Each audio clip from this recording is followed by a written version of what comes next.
Assalamualaikum teman-teman, kami dari kelompok 5 akan menjelaskan tentang ilmu geologi lingkungan.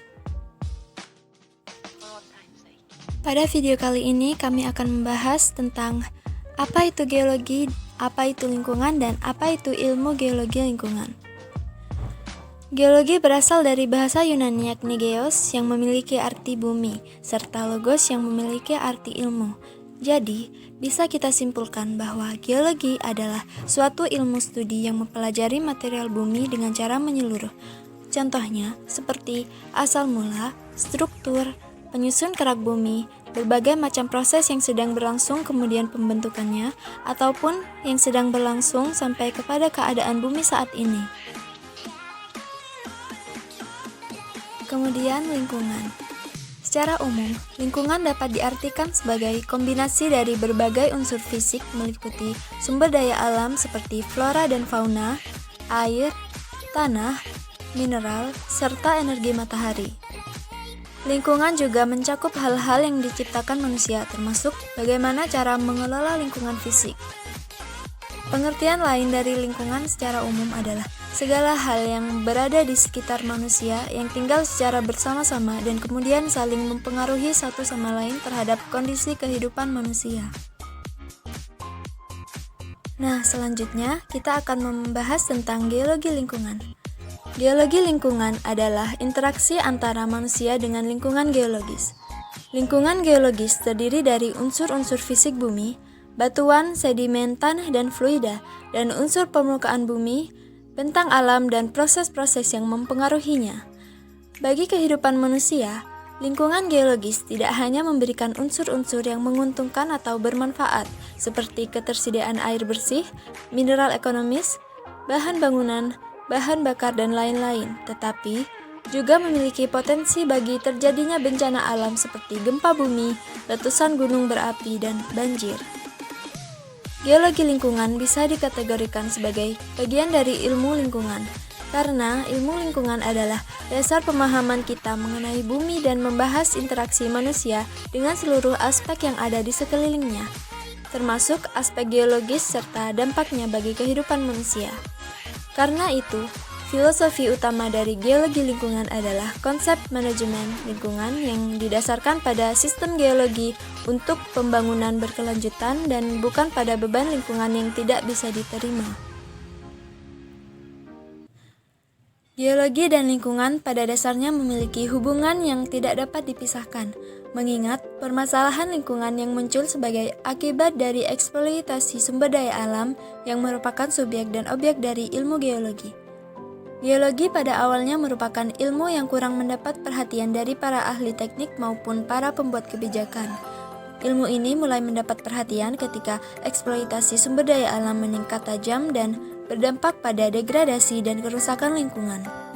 Oleh karenanya, pengetahuan geologi sangat diperlukan dalam upaya memanfaatkan sumber daya alam secara efektif dan efisien guna memenuhi kebutuhan hidup manusia masa kini dan masa mendatang dengan seminimal mungkin, mengurangi dampak lingkungan yang ditimbulkannya.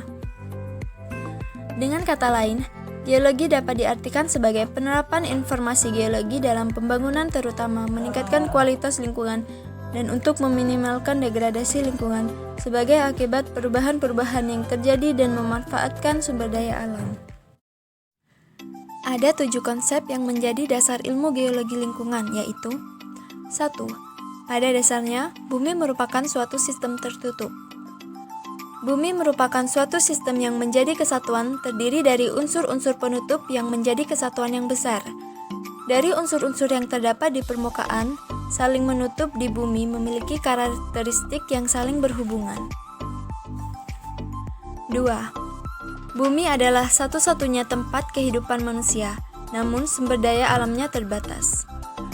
Menurut penelitian yang telah dilakukan oleh para ahli menunjukkan bahwa bumi merupakan satu-satunya tempat yang cocok untuk kehidupan manusia dan makhluk hidup lainnya, karena bumi didukung oleh kondisi yang memungkinkan untuk berlangsungnya kehidupan, yaitu adanya air, udara, suhu yang sesuai yang memungkinkan terjadinya kehidupan. Namun, hal tersebut ada klasifikasinya yang menjadi pemenuh kebutuhan merupakan sumber daya alam. Sumber daya alam yang di bumi ada yang dapat diperbaharui dan ada yang tidak dapat diperbaharui. Maka, dengan demikian, sumber daya yang menjadi pemenuh kebutuhan manusia sangat terbatas. Proses-proses alam yang terjadi sekarang mengubah bentang alam yang telah tersusun selama periode geologi, baik secara alamiah maupun buatan. Proses alam yang sampai sekarang ini menjadi perubahan karakteristiknya karena diakibatkan alam dan segala proses yang terdapat di dalamnya. Alam terus mengalami perubahan, bersifat dinamis, selalu berubah, baik yang bersifat alamiah atau terjadi dengan sendirinya karena aktivitas alam maupun yang terjadi akibat ulah manusia. 4. Selalu ada proses alam yang membahayakan dan mengancam kehidupan manusia. Dalam perkembangan bumi sampai sekarang ini, terdapat bahaya yang mengancam kehidupan manusia. Proses-proses tersebut pada umumnya merugikan bagi kehidupan manusia. Oleh karena itu, kita harus dapat memprediksi untuk meminimalkan ancaman yang ditimbulkan dari proses alam tersebut. Perencanaan tata guna lahan dan penggunaan air harus diusahakan untuk mendapatkan keseimbangan antara pertimbangan ekonomi dengan penilaian estetika. Banyak proyek-proyek yang hanya disandarkan pada pertimbangan keuntungan tanpa memperhatikan aspek lingkungan. Pada kenyataannya, memang sulit untuk menyeimbangkan antara pertimbangan ekonomi dengan penilaian estetika. Salah satu cara menyelaraskan pertimbangan ekonomi dengan penilaian estetika adalah dengan memperhatikan tahap-tahap berikut. Mengatur skala tingkat ekonomi dengan menyamakan skala tingkat estetika. 2. Mengembangkan metode kuantitatif tentang analisis data yang diperoleh. 3. Mengembangkan teknik pemetaan dan mengembangkan sumber daya alam yang berestetika tersebut. 4. Efek dari penggunaan tanah sifatnya kumulatif. Oleh karena itu, kita mempunyai kewajiban untuk menerima dan menanggungnya. 5. Komponen dasar dari setiap lingkungan manusia adalah faktor geologi, dan pemahaman terhadap lingkungannya membutuhkan wawasan dan penafsiran yang luas terhadap ilmu bumi dan ilmu lain yang berkaitan. Proses geologi. Bumi mulai terbentuk 4,5 miliar tahun yang lalu. Mula-mula merupakan gumpalan batu cair yang pijar. Lambat laun, permukaannya mendingin dan terbentuklah suatu lapisan tipis yang agak keras, disebut kerak bumi. Inilah yang menjadi permukaan bumi sekarang. Tetapi, di bawah kerak bumi tetap terdapat batuan pijar yang sekali-sekali menerobos ke permukaan, membentuk gunung api dan menyelimuti daerah sekelilingnya dengan lahar. Gempa bumi pun merupakan petunjuk bahwa bagian di bawah kulit bumi masih tetap diam. Selanjutnya, kita akan membahas tentang pengertian tenaga geologi. Tenaga geologi adalah tenaga yang mempengaruhi bentuk muka bumi. Tenaga ini berasal dari dalam maupun luar bumi. Tenaga geologi terbagi menjadi dua, yaitu tenaga endogen dan tenaga eksogen. Tenaga endogen adalah tenaga yang berasal dari dalam bumi, sedangkan tenaga eksogen adalah tenaga yang berasal dari luar permukaan bumi. Tenaga geologi endogen. Tenaga endogen berasal dari adanya tenaga di dalam bumi. Tenaga itu menyebabkan bumi mengalami patahan, lipatan, cekungan, atau tonjolan. Tenaga endogen dibagi menjadi tiga, yaitu tektonisme, seisme, dan vulkanisme. Tektonisme adalah tenaga yang berasal dari tekanan yang ada di dalam bumi akibat adanya panas bumi. Suhu panas di dalam bumi berasal dari inti bumi. Tekanan panas ini menyebabkan terjadinya tenaga yang menekan lapisan batuan bumi. Salah satu lapisan bumi terdiri dari batuan yang membentuk lapisan bumi. Lapisan bumi yang tertekan akan menekan lapisan bumi di atasnya dan di atasnya lagi, hingga pada kerak bumi. Akibatnya, bumi mengalami patahan dan lipatan.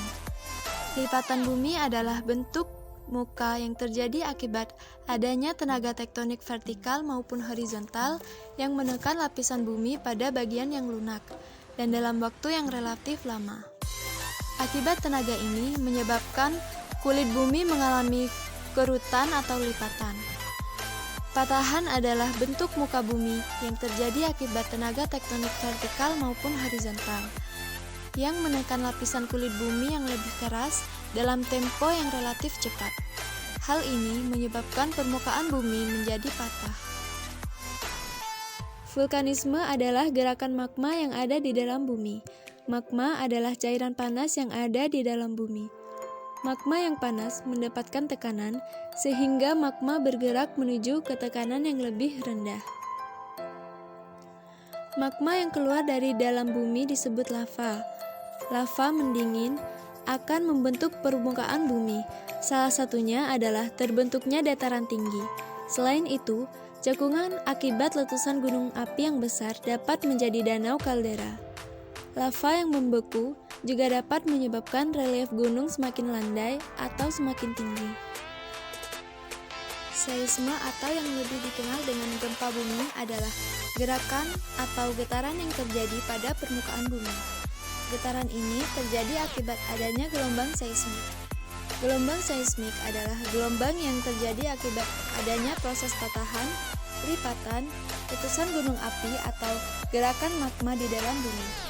Seisme juga dapat terjadi akibat adanya gerakan pada lempeng bumi. Lempeng bumi adalah lempengan-lempengan yang ada di bumi dan membentuk dasar lautan dan daratan.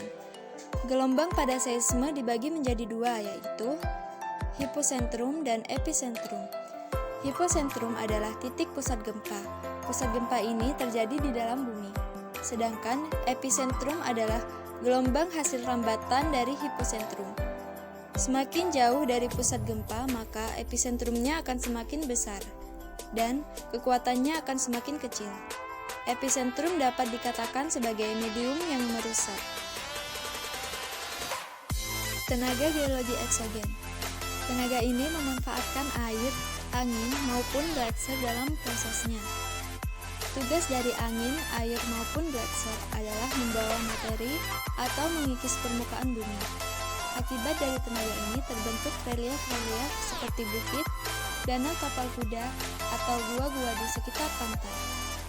Tenaga eksogen terbagi menjadi dua, yaitu sedimentasi dan erosi. Sedimentasi adalah proses pengendapan material yang dilakukan oleh angin, air, dan gletser. Pengendapan ini bisa terjadi di mana saja. Material yang terbawa merupakan material yang berasal dari pengikisan atau pelapukan pasir dan kerikil. Material ini terbawa oleh angin, air, dan gletser lalu mengendap. Setiap tenaga pada sedimentasi mampu membentuk relief baru, seperti contoh sedimentasi yang dilakukan oleh air, mampu membentuk danau, tombolo, dan split pada pantai. Sedangkan sedimentasi yang dilakukan oleh angin dapat menciptakan bukit pasir di sekitar pantai atau gurun. Sedangkan sedimentasi oleh gletser mampu mengubah bentuk gletser yang semula berbentuk V menjadi U. Erosi adalah pengikisan permukaan bumi oleh air, angin, dan gletser. Pengikisan ini menyebabkan perubahan pada relief bumi, seperti terbentuknya tebing tinggi di sekitar pantai, gua-gua, atau teluk. Erosi sendiri dibagi menjadi 4 berdasarkan tenaga yang mengikis, yaitu abrasi, ablasi, eksarasi, dan deflasi. Sekian yang dapat kami sampaikan, kurang lebihnya mohon dimaafkan.